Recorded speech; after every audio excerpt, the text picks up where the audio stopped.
विश्व के सभी मेरे साथियों को राजरत्न अम्बेडकर की ओर से जय भीम, नमो बुद्धाय। हम लोग द बुद्धायनिज धम्मा का अध्ययन कर रहे थे, मगर कुछ कारणवश हम इसे पूरा नहीं कर पाए। हम लोगों ने द बुद्धायनिज धम्मा इस ग्रंथ के 82 एपिसोड्स कंप्लीट किए हैं। तो चलिए आज से फिर से द बुद्धायनिज धम्मा का अध्ययन शुरू करते हैं। एपिसोड 83 की शुरुआत करते हैं। हम लोगों ने पिछले भागों में 82 भागों में बुद्धा एंड हिज धम्मा, बुद्ध और उनका धम्म, इस ग्रंथ के बुक 4 का हम अध्ययन कर रहे थे। बुक 4, रिलीजन एंड धम्म, धर्म और धम्म। इस बुक 4 का हम अध्ययन कर रहे थे और इसके 2 पार्ट हमने 82 एपिसोड में खत्म किए हैं। तो आज से हम पार्ट 3 का अध्ययन करना शुरू करते हैं। पार्ट 3 का टाइटल है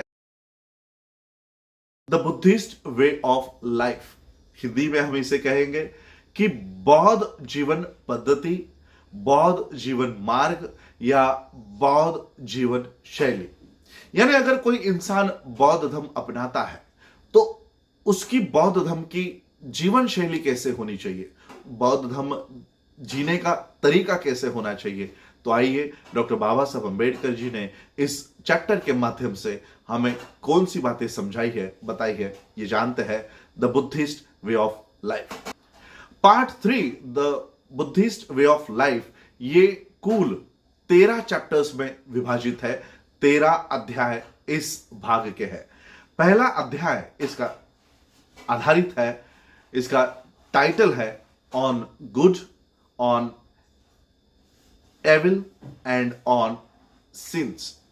हिंदी में हम इसे कहेंगे अच्छाई पर, बुराई पर और पाप कर्मों पर बुद्ध जीवन शैली, बुद्धिस्ट वे ऑफ लाइफ क्या कहती है। तो चलिए इस चैप्टर की शुरुआत करते हैं।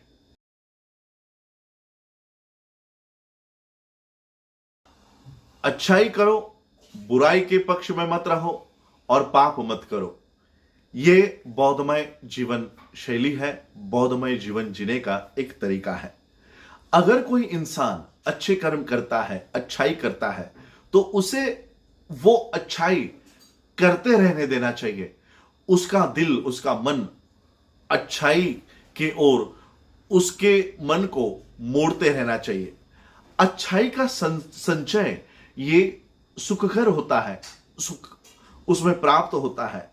अच्छाई को, गुड को यूं ही लाइटली, हल्के में नहीं लेना चाहिए। हमें यह नहीं सोचना चाहिए कि यह कर्म करने से हमें क्या प्राप्त होने वाला है, मेरे पास ये नहीं आने वाला। तो बूंद बूंद करके ही कोई घड़ा भरते रहता है, वैसे ही थोड़ा थोड़ा करके ही अच्छाई बढ़ते रहती है। लेकिन अच्छा कर्म वो होता है जिसका फल पाते ही खुशी होती है, पछतावा नहीं होता और जिसके साथ संतुष्टि आती है। अगर कोई इंसान अच्छाई या अच्छे कर्म करता है तो उसे बार बार वह कर्म करते रहना चाहिए, उसे वो कर्म बार बार करते रहने देना चाहिए। उसे इससे प्रसन्न होने से अच्छाई का संचय आनंदमय होता है। यहां तक कि किसी अच्छे इंसान को बुरे वक्त का सामना करना पड़ता है। कोई अगर इंसान अच्छा है फिर भी उसके जीवन में बुरे दिन आते हैं। जब तक उसके अच्छाई या अच्छे कर्म का फल प्राप्त होना आरंभ नहीं होता, तब तक उसे बुराई का सामना करना पड़ता है। लेकिन जब उसके अच्छे कर्मों के फल प्राप्त होना जब आरंभ होता है, तब अच्छे इंसान को अच्छे दिन होते हैं, देखने मिलते हैं। किसी भी इंसान को अच्छाई को इतने हल्के में नहीं लेना चाहिए कि वो मन ही मन ये नहीं सोचे कि ये मुझ तक नहीं आएगा। डॉक्टर बाबा साहब अम्बेडकर लिखते हैं कि यहां तक कि पानी के बूंद बूंद टपकने से भी पानी का घड़ा भर जाता है। उसी तरह बुद्धिमान व्यक्ति भले ही थोड़ा थोड़ा करे, लेकिन अच्छाई से परिपूर्ण हो जाता है। चंदन, धूप, कमल या चमेली की खुशबू या सुगंध से सदाचार, शील और नैतिकता की सुगंध कई गुण बढ़कर है।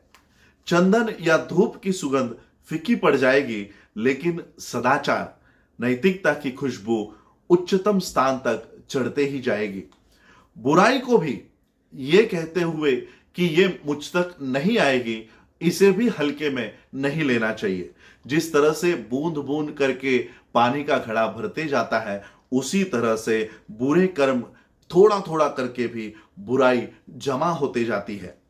ऐसा काम करना अच्छा नहीं है जो किए जाने पर पछताना पड़े, जिसका फल आंसू और मातम के साथ भुगतना पड़े।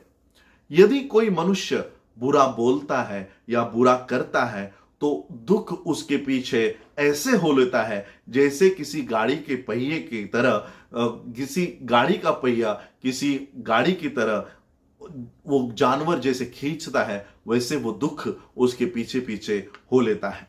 बुराई के पीछे मत भागो, लापरवाही में मत रहो और झूठे विचारों में उसमें संजोना बंद करो।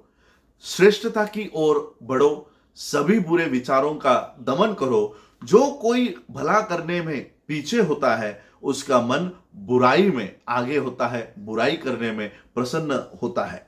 ऐसा कर्म करना अच्छा नहीं है जिसका फल आश्रुपूर्ण, आंसू भरा हो और विलाप, पछतावे के साथ उसे भुगतना पड़े।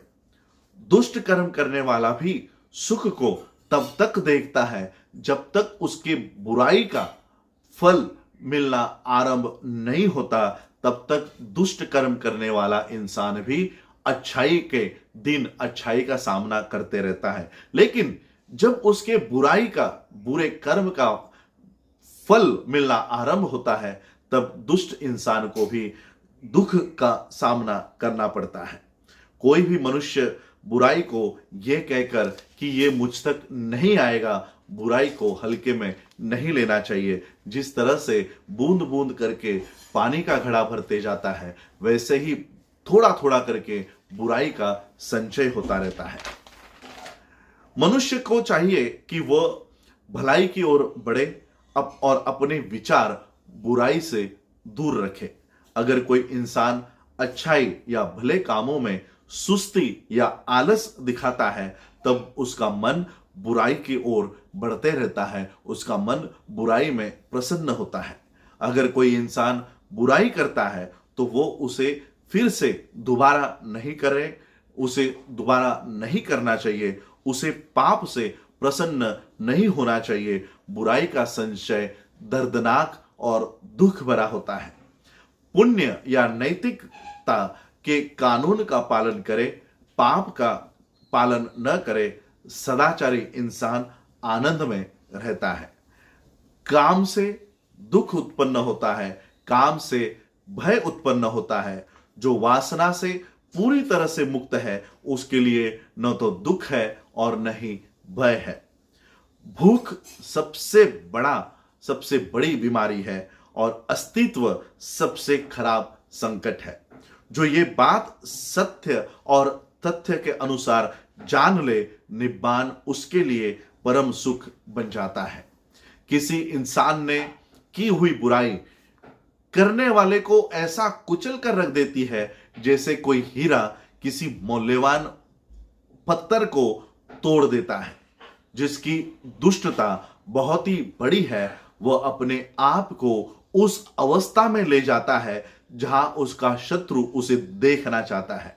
जैसे किसी पेड़ से लिपटी हुई बेल या लता उस पेड़ को नीचे गिराती है, वैसे ही किसी दुष्ट आदमी को उसकी दुष्टता, बुरे कर्म उसे जमींदोस्त कर देती है। बुरे कर्म और जो कर्म खुद के लिए हानिकारक है, उसे करना आसान है, मुश्किल है वो कर्म जो फायदेमंद है और जो अच्छे हैं। डॉक्टर बाबा साहब अंबेडकर जी ने the Buddhist way of life में पहला chapter on good, on evil and on sin, अच्छाई, बुराई और पाप कर्म पर ये बातें हमारे सामने रखी है कि अच्छाई करो, अच्छाई का संचय करो, भले ही वो थोड़ा थोड़ा हो। ये हमें इसे अच्छाई को हल्के में नहीं लेना चाहिए कि थोड़ा सा अच्छाई करने पे इससे मुझे क्या प्राप्त होगा, ये मुझ तक नहीं आएगा। इसी तरह से बुराई के बारे में, कि छोटी सी बुराई, किसी के बारे में बुरा सोचना, बुरा बोलना, कि ये बुराई मेरा कोई नुकसान नहीं पहुंचाएगा, तो बाबा साहब हमें ये समझाते हैं कि अच्छाई का संचय करो, दुख से दूर रहो और पाप कर्म से बचो। बाबा साहब अम्बेडकर जी ने आज इस चैप्टर से हमें यह समझाया है। आज आप लोगों ने मुझे सुना, उसके लिए आप सभी लोगों का आभार, धन्यवाद। जय भीम, जय भारत, जय बुद्ध।